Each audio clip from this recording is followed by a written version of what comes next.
All right, we are live. Hey, everyone. Hi, well, ugh, let me get myself together. Hi, you guys. Whether you're watching this live with me or the replay, please let me know in the comments. You gotta love technology, right? You gotta love yourself. Anyway, you guys, welcome to my broadcast. Thank you so much for being here today. I'm doing a little bit of catch up with this series that I'm working on. And I'm so glad that you guys are watching. If you are watching the replay, please type in the word replay in the comments because I like to know who's watching and where you guys are coming in at. It gives me a lot of great information, as well as being able to say hello to you and thank you for watching my broadcast, because those of you who do know me, you know I reach out and speak to you guys personally in private messages and DMs and introduce myself, especially those who are new. So let me know in the comments if you are watching the replay. And if you have any questions, if you're watching the replay or comments, go ahead and type those in as well. I always come back and read all my comments and respond. So very helpful information that I'm going to be sharing with you guys today. My name is Sonia Tompkins, and I help retail entrepreneurs build scalable boutique brands that stand out. So if you own a current boutique, whether that's online or brick and mortar, or you do pop-ups, or you have a service-based business that you sell retail products to kind of complement the services that you offer, this series is for you. So I mentioned a few seconds ago that I'm kind of playing catch up on this broadcast, and that's because yesterday I went live somewhere else and I was not able to go live here. And so I'm going to be talking about reasons 1 and 2 today why your boutique isn't consistently making at least $500 in sales monthly. Now, if you're thinking like that's really low, like why is that even a topic? Why is that a goal? Go back and watch my introduction video to this series, which is here on my page at Brick and Mortar Maven, and explains why I'm talking about that.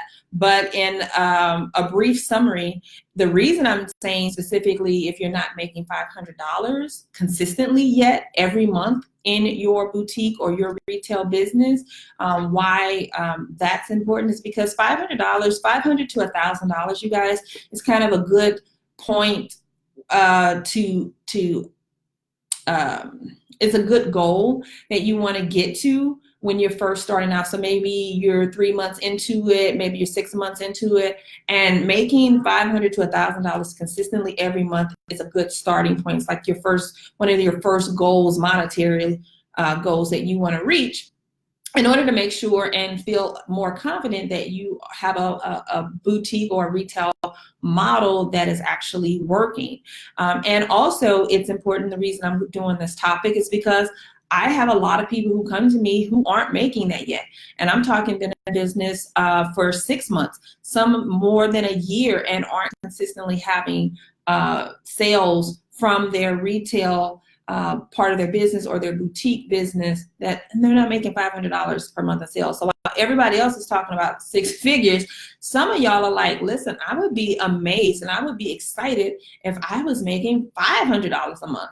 I know this because I talk to you guys. So I'm going to talk about that. And if you are not open yet, maybe you're just in the beginning stages of opening your boutique, you're thinking about it, that's okay. This is going to be good for you too, because it kind of gives you some tools, some strategic tools on kind of what not to do or what you should be doing from the beginning, right? Because what you do in the foundation, in the beginning steps of your business, in the creation and development part of it, is super important to where you're going to be in 3 months, 6 months, or a year. And unfortunately, a lot of businesses, especially retail businesses, they close within the first 2 years, you guys. I know you hear statistics like, first 5 years are really hard, but nowadays, especially in retail, these businesses are not even making it past, the first 2 years. So I want to keep that from happening to you. If you want to know more, if you want to make sure you're getting all this good, juicy information that I share with my insiders, I have a couple of things for you. After this broadcast, make sure you head over to soniatompkins.com/ prep list. Okay, soniatompkins.com/prep list. What that will do is give you an amazing guide, a step-by-step guide that kind of covers a little bit of what I'm saying right now. And it also, I'm sorry, if you wonder why I keep looking down, it's because I have this big, huge, my dog's head is about this big, and he's just a big baby, he's in my lap.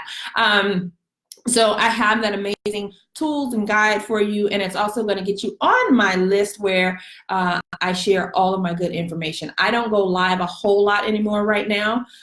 Those of you who have been on my list, you know how busy my life is, the season that I'm in right now. So there's a lot of good information that only people on my list get and know about, and I want you to be on there because there's going to be some things coming down the pipeline soon that you definitely want to know about if retail and boutique entrepreneurship is in your future, or you need to restructure or revamp one that's struggling. So boom, that's it. Let's jump right into it because I need to recap and I need to get on to day 2 with you guys right now. So the first 2 reasons, okay, and again, make sure you watch the first video, the introduction video that explains like what this is all about. But if you are not making $500 in your retail business on a consistent basis every month, you have not hit that income goal yet, and not even an income goal, because if you're making $500 a month, you're probably not, paying yourself a livable income. However, if you're not making that in sales, net sales, then we need to talk. Let's talk about it, right? By the way, if you have questions or comments, pop them in while I go, and I will answer you guys as we move along. So the big umbrella, the big, overall topic here is that many of you have built retail businesses, boutique businesses that just were not in alignment with anything about you, right? You went into this, you went like balls to the wall, you were like super excited. I'm gonna open up me a boutique, I'm gonna sell, blah, blah, blah. Like you're really excited, right? That whole creative side of you like took over. You jumped in, but you did not know, you had not been taught, you weren't mentored, you weren't trained on how to do this in a way that you could be profitable from the very beginning. And as solopreneurs, whenever we start businesses, we are generally doing everything ourselves, or at least we feel that we need to be. And what that does is it makes it even harder. So the things I'm going to talk about today and the tools that I'm going to share with you, the things I'm going to share with you on what you should be doing, is not going to magically make entrepreneurship easy. But the goal is to make it easier and make it so that you're not working harder than you already will be working just by default as an entrepreneur and a business owner, so that you can sustain this business, right? Because nobody wants a business that's going to be open for a few months and then close down because you're like burnt out or stuff is just not working out. So when I say alignment, when I say you haven't built a business that's fully in line with you, don't let that term alignment scare you off. It basically means that when you build a business, things need to play well together. And there are 3 things that just have to play really, really well together, or you're going to have problems. And those 3 things are what you sell, who you sell to, and how you choose to show up to sell it. Okay, so I'll repeat that. What you sell, who you're selling to, and how you choose to sell, how you choose to show up to sell. Okay, so the first thing is what you sell. All right, it has to be in alignment, you guys. Nothing I'm going to tell you here is a hard, fast rule, but there are some things that if you implement these things, it's just going to make it a little easier for you to do all the other things that are required. Okay. And so when it comes to what you're selling, when it comes to your merchandise, your inventory, the things that you're going to offer to the world, the easiest thing that you can do is sell things that you are absolutely passionate about or that you love. That is the easiest way. Now, it doesn't mean that you can't sell something that you don't personally wear, but it certainly makes it harder. And I'm going to give you an example of how it makes it harder, okay? So let's say you are a person and you sell tools and utensils for bakers, okay? And you as a baker, as a culinary student, you love, right? Because you have a bakery boutique, right? By the way, that totally exists. And you love using stainless steel utensils, okay? But somebody somewhere convinced you or made you think, or you were reading, and so you had thought that selling wooden utensils was gonna be better because everybody else is selling wooden utensils. So you're like, I'm gonna sell wooden utensils because that's what's hot right now, okay? All right, I get the logic with that. The problem is that since you don't use wooden utensils, it's hard for you to talk about the benefits of wooden utensils because you really love stainless steel. And then you're really passionate about those stainless steel utensils. So there's something about that you really like. But instead of being able to talk about the stainless steel that you really absolutely love, that you're highly educated about, that you're passionate about, that you really enjoy using, you're selling something that is opposite of that. And so now it makes it hard for you to show up in other areas like social media, because guess what? Remember, you're a solopreneur and you didn't figure out, you hadn't been told or taught that, oh, you're going to need to create lots of content in order to push that vehicle of social media to get people to your site, to your online store, or to your website to find the location where your brick and mortar is, or to that location where you're having that pop-up event, right? It's harder for you to come up with content to get people to want to follow you, to get to all of those things I just mentioned, right? You're going to have excuses and feelings like, well, I don't have anything to post because I don't have pictures, and I don't really have, I don't have pictures of the wooden utensils. All I have is stainless steel. So imagine how much easier your life would be had you just gone with selling stainless steel utensils. It doesn't matter what the trend is right now. And for my boutique owners, for those of you who are clothing owners and shoe owners and shoe store owners and selling accessories or selling purses, here's what that means for you. If you love wearing, if you are a woman who dresses, or a man, and you dress more like Sex and the City versus, I'm going to say Sex and the City, Devil Loves Prada, that's kind of more your thing. That's what you wear. That's what you do. You feel really confident in that. You get compliments whenever you wear those types of clothing or accessories or shoes or utensils, right? If that's your thing, then why in the world would you create more work for yourself by trying to sell things that are opposite of that, right? Because we're trying to follow trends because, oh, it seems like that everyone's buying that. Let me tell you something. This is what I mean when I say there are no hard, fast rules to merchandising and inventory and how you create your business. For every person that loves what the current trend is right now, there are billions of other people who absolutely hate that. Sorry, you know what I mean? So instead of trying to ride the wave of what you perceive everyone else liking, why don't you just go with what you know? And if that's what you know, if that's what you're confident in, if that's what you receive compliments on, if those are the things that draw people to you and make them conversate with you in real life, guess what? That's going to happen in your business as well. That's going to happen in your boutique business. And that's going to allow you guys, that's going to allow you to make sales easier. So hitting that $500, that starting goal of consistently making $500 in sales is going to be a lot easier for you when you are basically building a business, creating a business, developing a business, or in this case, if you're already open, let's talk about going back at the drawing table and restructuring your business so that it is an extension of you and what you believe in, stand for, love, care about, have a passion for, etc. Right? If you feel like I'm talking and you're like, yeah, but you're talking about like personal stuff and nobody really cares, let me stop you right there. Because one of the biggest mistakes that entrepreneurs are making right now, especially those who sell products and inventory, is we believe, let me know in the comments if this is you, whether you're watching live or the replay, you have bought into the idea as well that your business and your personal life are completely separate and no one cares about your personal life. So this is all business and it should just be all about business. if that's you, I'm gonna educate you real quick and let you know you are a personal brand, whether you know it or not.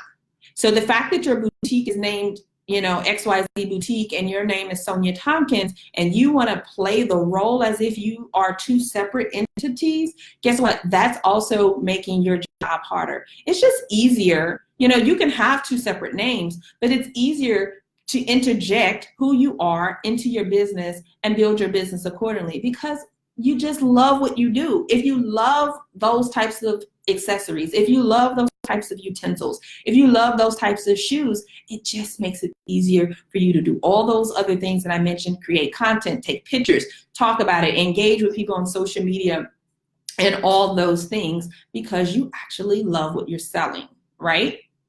Okay, so if you guys are with me, tap something on the screen, let me know. Let me see some whatever. Drop some information in the comments. Let me know that you are getting it.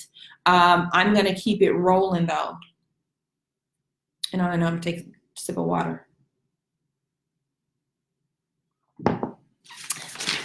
Ooh, that's my super wealthy friend on here. Hey, Miss Carlette, thank you for being here. Okay.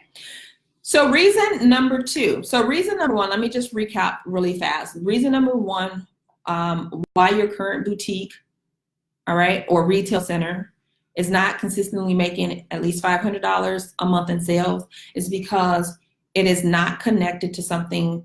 The merchandise that you've chosen to sell, the merchandise or inventory that you've chosen to sell, is not something that you personally connect with or are passionate about.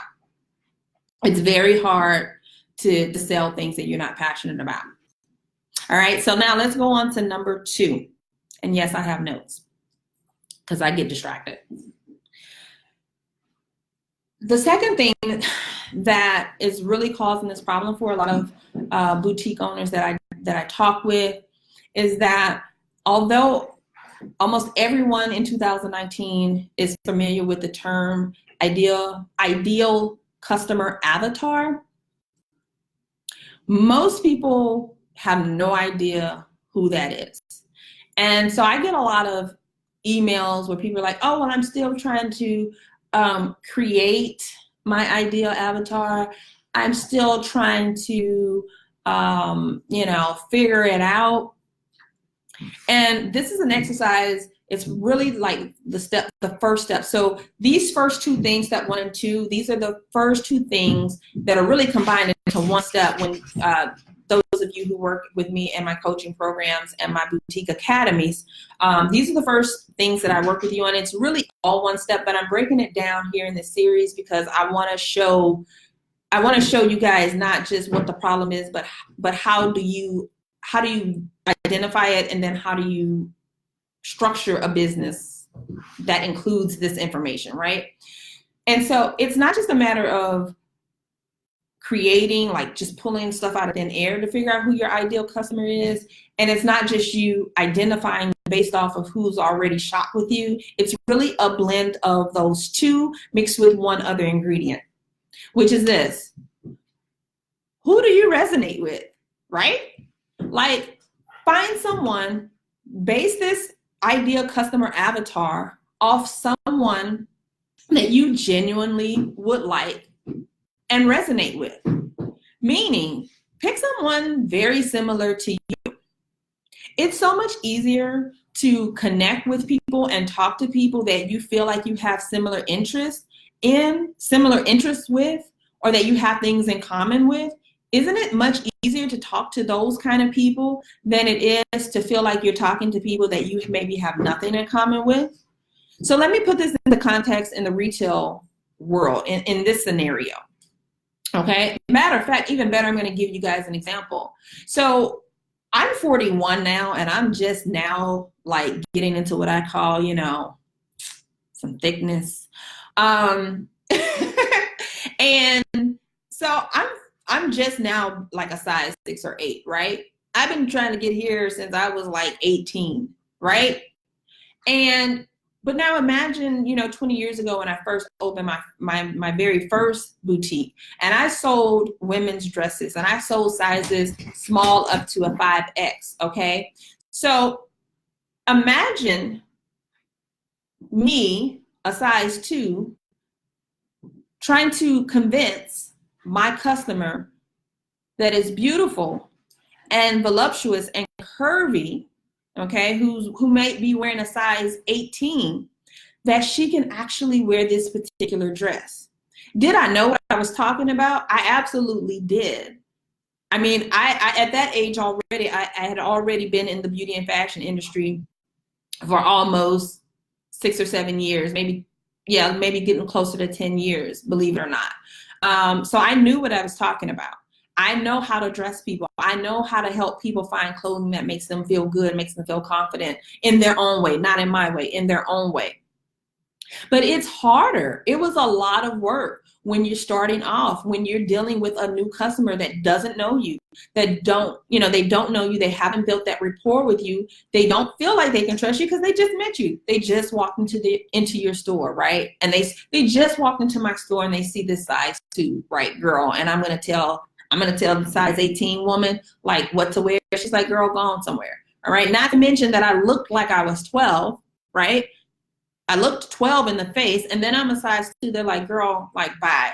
But over time, it took time for me to develop that relationship with those customers, which I did. And they began to understand that, okay, she's a size 2, but she actually is looking out for me. You know what I mean? She's not just selling me something. She's not trying to just push something on me. And so from there, that translated into word of mouth, into those people sharing with their friends, like, hey, this place is really good. And the owner, like, she's on top of it. But when you're just starting out, especially if you're online, because you're going to have those same type of issues and questions and side eyes, it takes a lot longer to build that trust.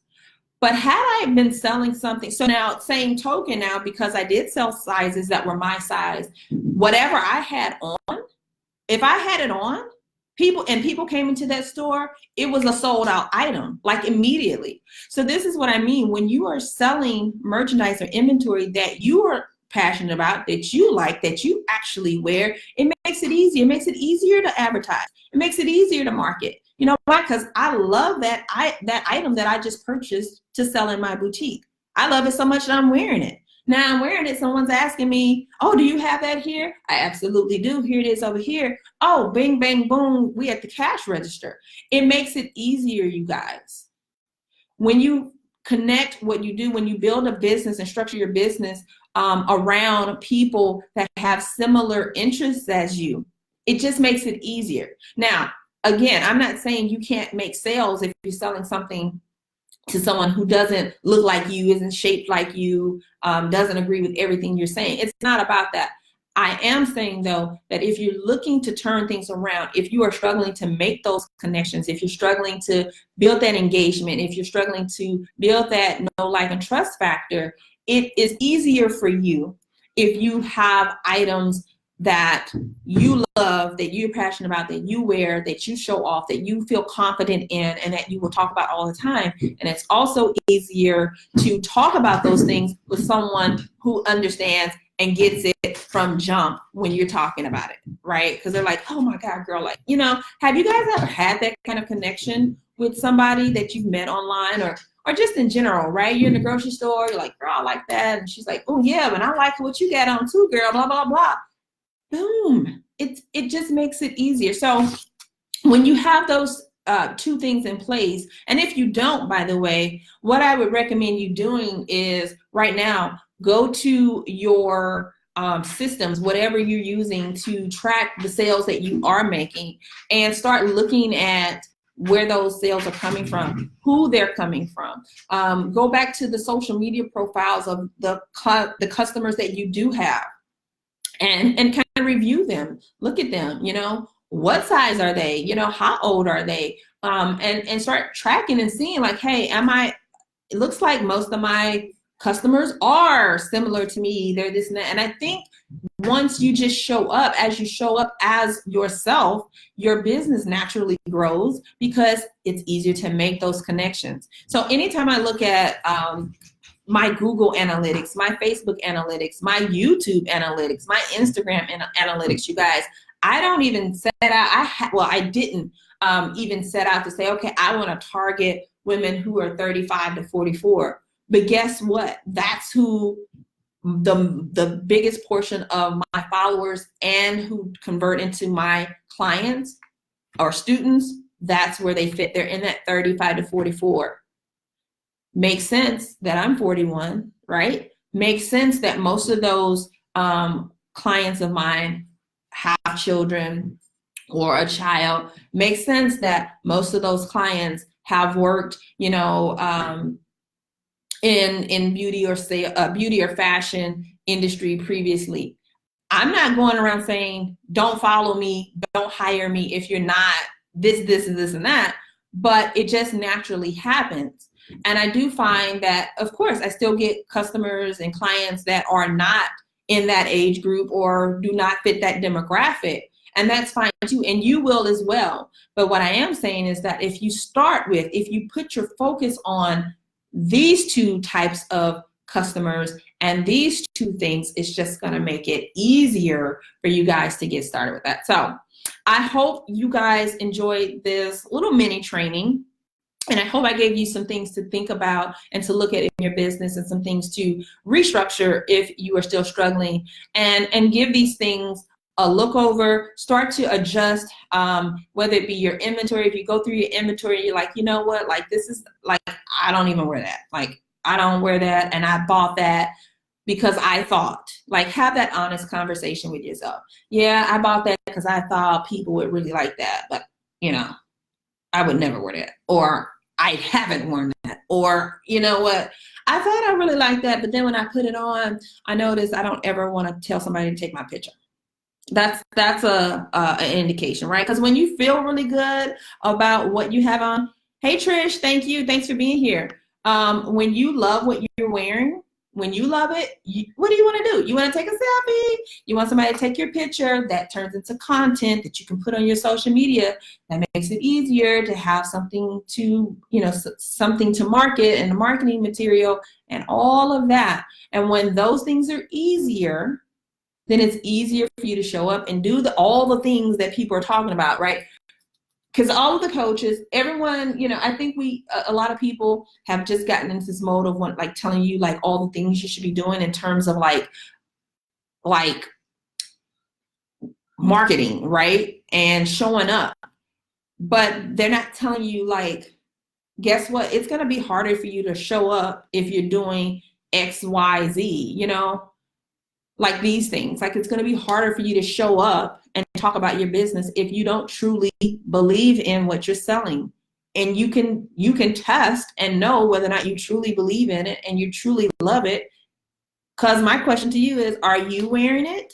Are you wearing it? Are you showing up? Are you taking pictures every time you put it on? Do you love it that much? Because if you do, I would see it. And your customers would see it and your social media followers would see it, because you would be posting it, because you'd be proud of it, you'd be confident in it, and you'd be talking about it more often. And you'd be talking about it, and it'd be easier for you to talk about to people that you feel resonate with you, right?